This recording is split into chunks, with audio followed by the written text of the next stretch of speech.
নারায়ে তাকবীরে বাধা আছে? নারায়ে তাকবীর। বাস।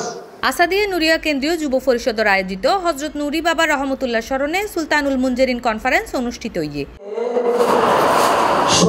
সেপ্টেম্বর 27 তারিখ শনিবার বিকাল 5টায় চট্টগ্রাম প্রেস ক্লাবর জুলাই বিপ্লব স্মৃতি হলত মেজে আহলা দরবার শরীফের নায়েবে সাজ্জাদানশীল সৈয়দ মোহাম্মদ শরফুদ্দিন সম্রাটের সভাপতিত্বে এবং মাওলানা নুরুল্লাহ রায়হান খানের সঞ্চালনায় আয়োজন অনুষ্ঠিত হয়। এই আয়োজন উদ্বোধন করে জামিয়া আহমদিয়া সুন্নি আলিয়া মাদ্রাসার সাবেক অধ্যক্ষ হযরত আল্লামা হাফেজ মুফতি মোহাম্মদ সুলাইমান আনসারী। বিশেষ অতিথি হিসেবে উপস্থিত আছেন চট্টগ্রাম দক্ষিণ জেলা বিএনপির সাবেক সভাপতি আলহাজ আবু সুফিয়ান, প্রফেসর মোহাম্মদ মোজাহিদুল ইসলাম চৌধুরী, অধ্যক্ষ আল্লামা আবুল ফারাহ, মোহাম্মদ ফরিদউদ্দিন আল কাদেরী, প্রবন্ধ উপস্থাপনা তাসিল অধ্যক্ষ ডক্টর মোহাম্মদ খলিলুর রহমান। আলোচক হিসেবে উপস্থিত আছেন আহলে সুন্নাত ওয়াল জামাত বাংলাদেশের চেয়ারম্যান আল্লামা কাজী মঈনুদ্দিন আশরাফি, হযরত আল্লামা মুফতি সৈয়দ মোহাম্মদ ওসিউর রহমান। আমি চারদিকে দেখেন ফেস্টুনের মধ্যে কত সুন্দর সুন্দর হুজুর কেবলার নসিহতগুলো লেখা আছে।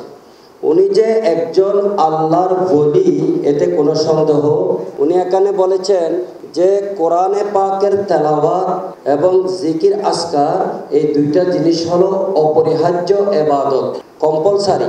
আর এই ইবাদতের খুব গুরুত্বপূর্ণ সময় হলো শেষ রাত্রি।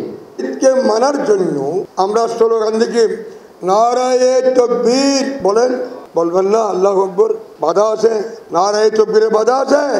নারায়ে তাকবীর। বাস। যে আয়াত আমি তেলাওয়াত করেছি মুহাম্মদুর রাসূলুল্লাহ, এই আয়াত আল্লাহ তাআলা বলেন বন্ধু। এছাড়াও এই সময় আরো উপস্থিত আছেন আল্লামা হাফেজ সুলাইমান আনসারী, আল্লামা মুফতি Abdul Wazed, doctor professor নুকম Akbar Hossain, doctor আতম লিয়াকত আলী, ডক্টর মোহাম্মদ নুরুন নবী আজহারি, মাওলানা আবুল হাশেম আল কাদেরী সহ আরো আমন্ত্রিত অতিথিবৃন্দ অক্কল।